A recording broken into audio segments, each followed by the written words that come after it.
Hello, everyone, and welcome to today's Quick Tip. I'm Chris, and I'm here with Mike.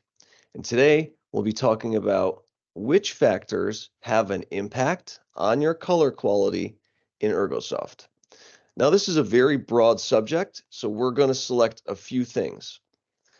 A few factors are going to be set before you begin your profiling and linearization because they will have a direct impact on your color output. And then the latter part of the video will focus on different tweaks that you can make to help achieve the output that you're looking to get after you've performed an initial calibration. So Mike, take it away. Thank you, Chris. Inside of your print environment, let's hop in this print environment here. You'll have some options. So print environments, different printers will have different options, but this is a general demonstration of what's available. You should have different resolutions. So for instance, if you want to print a very high resolution, you want to set that ahead of time because that's how you want to profile and do your linearization is with the same resolution as that you're going to print your production on. So let's say you're going to do 720 by 720, right? You want to set that ahead of time. And there's more options down here in device options. So for instance, if you look at this, you have pass count, right? You have wave shape, you have bidirectional, unidirectional, and you can do variable dot or fixed dot. All of these factors play a role in how your printer prints, right? So if you're printing at a lower resolution, let's say you're printing 300, 360 by 360 maybe, at 2 pass, you're going to use less ink, lower resolution. You're going to print 2 passes, so it'll be really fast. However, you might not get the output you want. It might not be that vibrant. It might not be that saturated. It might not look that great, but it'll be very fast. So let's say you do 6 pass and then you do 1200 by 1200 DPI. It's going to use more ink to achieve that DPI. It's going to print a little slower because it's 6 pass, right? But you're going to have a lot more vibrant colors and you're going to use more time because it takes longer. So it's kind of a balancing act between how fast it goes and how good your output is going to look in the long run. Those are most of the options. Like I said, you have resolution here, and then in the device options, these will vary significantly between printer. Those are the important settings you want to double check before you start your linearization and your ICC. Okay, this is a very good Yep, point. So basically, you have this relationship between speed and quality.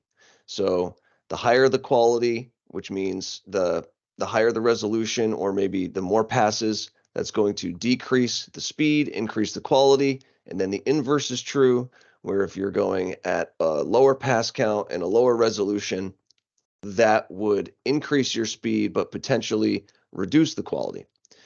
So one of the nice things about Ergosoft, of course, is that you can have all these different factors set up in different print environments.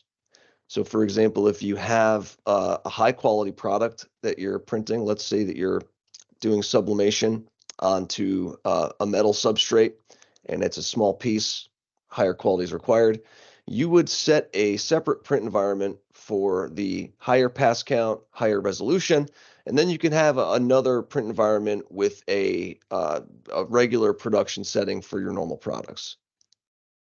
exactly. Yeah, so you could have a print environment 300 by 300. You could have another one 1200 by 1200.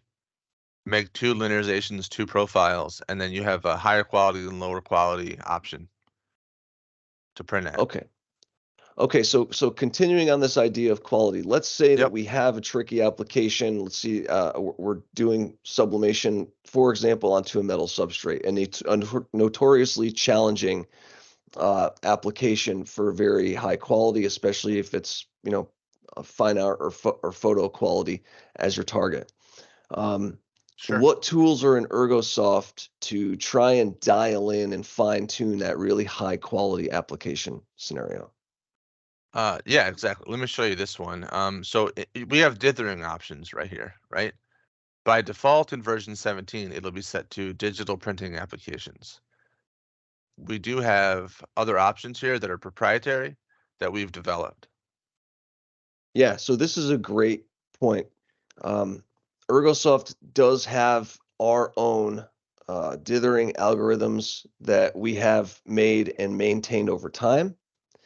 And it's one of those factors that kind of sets Ergosoft apart from other products because we can offer dithering options that are going to be more suitable for certain applications. So as you see in the dropdown, there is one algorithm that emulates the behavior of screen printing more accurately. If you are using a legacy or older version of Ergosoft, you have those legacy dithering algorithms available to you as well. But this is one of those places that you would look if you are really trying to achieve an application specific goal and you're not necessarily seeing the dot or screening behavior that you want to see on the setting that you have. This is a very good place to start. Yes, thank you. Something that I've used a lot, which I love, is if you go to the settings button right here, you can click advanced and you can actually manipulate at what point small medium dots are introduced into your print. So for instance, you can see here, this is small dot, this is medium dot. So if you wanted, you could move this up all the way. And what that would do is that would always use small, medium, and large dots. Also the opposite, if you wanted to bring small dots all the way down, you can actually set this to expert and you can remove the large dot. Some applications you don't want the large dot because it's, especially like you're talking about the sublimation onto metal.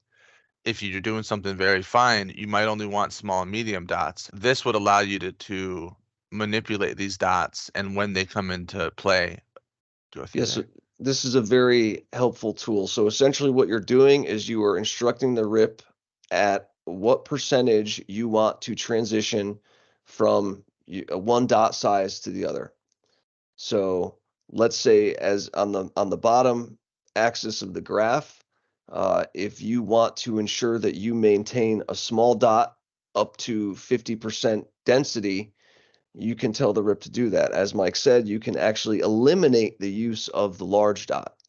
So it's a more advanced tool, but it's incredibly flexible in terms of how you can govern where that transition takes place when you have a challenging application. I would further recommend that most likely, if you're considering something like this, it's probably a good time to contact us and get some options on training because this kind of thing isn't really beginner territory, so it would probably require some specific information regarding your application and your files. But we're here to help. So that's another thing that kind of sets Ergosoft apart from the pack, this really granular control over the ink. Yeah, it's very helpful. Very, very helpful. So let me set that up. And there we go. So I mean, those are some of the more advanced options for, setting up your color and your dots, different dithering options, and that's about it. Excellent. Well, that does it for today. Thanks for watching, everybody, and contact us if you have any questions.